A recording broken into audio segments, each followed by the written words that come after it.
Hi everyone, welcome to the podcast today. Today we have here with us Surinder, who is the founder of Unwind Minds and who has acquired the brand Turms. So hi Surinder, thank you for coming to this podcast. So what is Turms? What basically is the product that what is the problem that you're trying to solve with Turms? Okay, let me answer it in this way, but before I'll tell you what exactly Unwind Mind company is, why it was formed.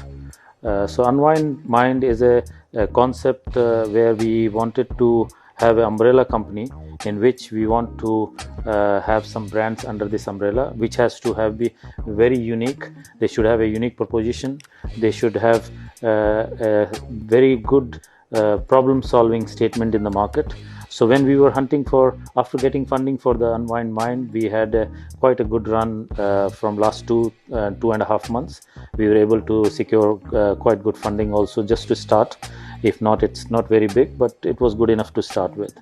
Having a scouting for the brands, we got to know about the brand called Turms, which was doing extremely good in the market. They had very good brand and product acceptance, and we did due diligence, and we found that this exactly matches our value system or the kind of product which we are looking out for, and it has solved a big problem which was there in the market, which people have really appreciated, and that made us to make a decision to buy a brand called Turms, and we spell it like TURMS, Turms. Turms, what does it do in the market is that they are specialized intelligent apparels. They make apparels which are anti-stain, they are anti-odor. They have one more technology which is also very unique in its nature, and probably the first time in India is coolant technology.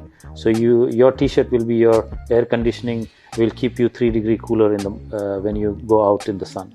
So when we saw these kind of USPs of this brand, and we said this is exactly what a young and people, those who are looking for good clothing and apparel brands, looking for anti-odor when you go for and a whole day when you work hard, end of the day you don't want to be smelling foul smell of your maybe sweat.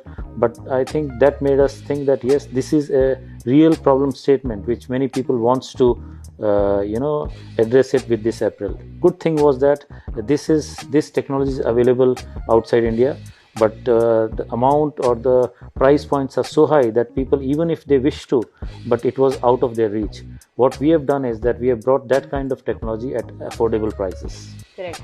As you mentioned that it has many USPs, but I feel, are there any competitors that you have? And if yes, how do you tackle them?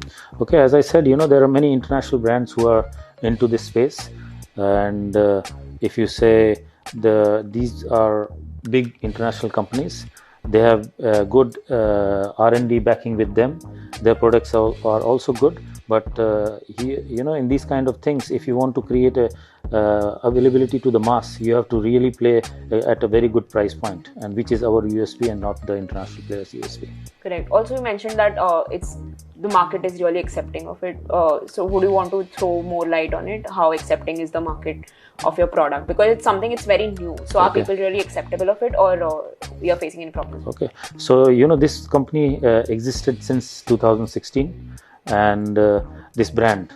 And when we took over this brand from the existing founders, which was pre-COVID times, they had quite a good run, and they have acquired close to 300,000 customers, and that's a huge figure for a D2C brand. Correct. And that made us even confident that when we contacted few, and when we saw their data of repeat buy, which makes your brand even more valuable when your existing customers comes to you, and they show trust on the product and they ask more and more about it. So after COVID, they had quite some challenges, and which actually made us buy this brand. And the confidence what we have on the existing 300,000 customers coming back to us is very high, and our team is really banking on it. So as you mentioned, the pre-COVID era, what are your plans with post-COVID era? Okay, now we have taken over this brand from a very successful way of running this brand and all, but they also had few learnings when they were building up this brand. A good part is that the old team is also now with us as our team members, and that's quite a big asset, I must say that. And these people are actually are the real mind behind now second phase of this brand called Turms. And we know that, okay, what worked and what didn't. Okay, so we will not invest money where they had challenges, or so we have now the model is very lean, very clean, and very focused. And we want to work really on core, which actually worked very well for them. So we have quite a learning of last 3-4 years. So I want to implement that in the new Turms 2.0. Correct. Also, as you said that the brand is very focused. So how do you choose the addressable market? Because I believe that it's not available for everyone. So how do you pick your addressable market? So it's not right to say that it is not available for everyone. Sorry, I'm really sorry. So this brand is actually will be available on Myntra, will be available on Amazon and on our website. Good part is that 80% of our sale was done on our own website, which means that's the biggest success of a D2C brand. So you are able to bring traffic to your own website. So that's a dream for many, and we were lucky that Turms clicked 80% of their revenue from their own website. So as you mentioned that Unwind is an umbrella company and it acquires various brands. So what are the things that you consider before acquiring brands like Turms, and what are other brands?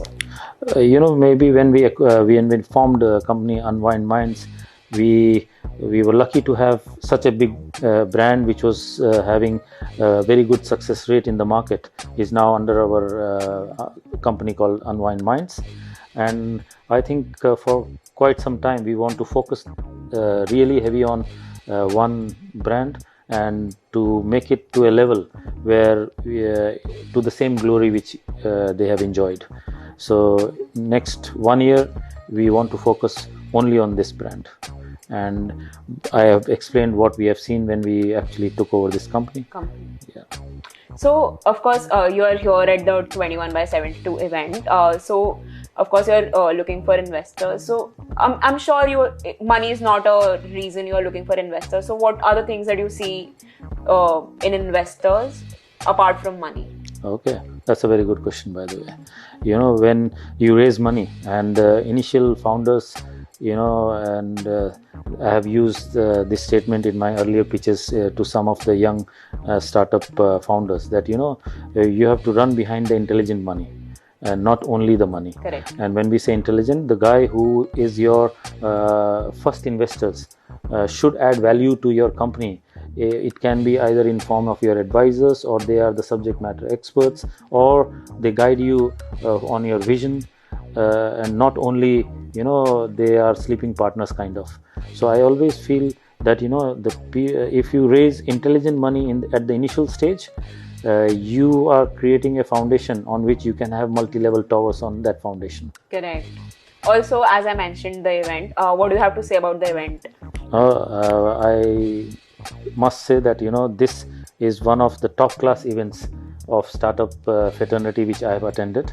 Prior to this, we as we stay in Bangalore, we have attended many startup events, but I would rate this as one of the par events at the startup fraternity, I would say. As part of Bangalore. As at par with the Bangalore events. Correct. Thank you, Surinder, for being with us today and saying good words about the event.